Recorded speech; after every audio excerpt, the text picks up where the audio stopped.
So yes guys, nag-biking me with my boys. Ang man na to sa to ang Spider-Woman activity.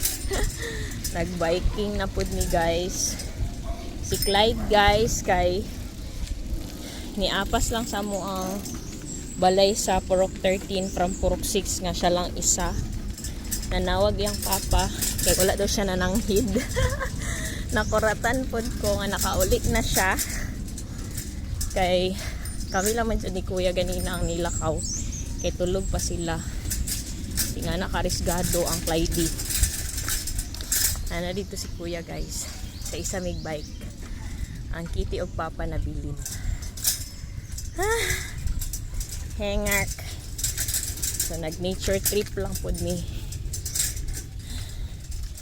Go Clyde!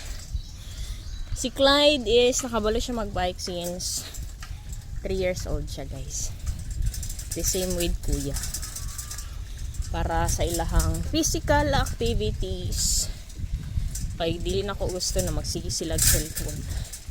Mo nang mo-sacrifice jud pud ko as motherhood. Ako silang ubanan. Kasi sila mga dito, silang trip dito pud ko guys. So at the same time maka-exercise pud ko. Paghapon guys, nagaano ni pickleball or badminton or basketball sila ni papa nila ana. Gihangak na ko. Ito si kuya oh.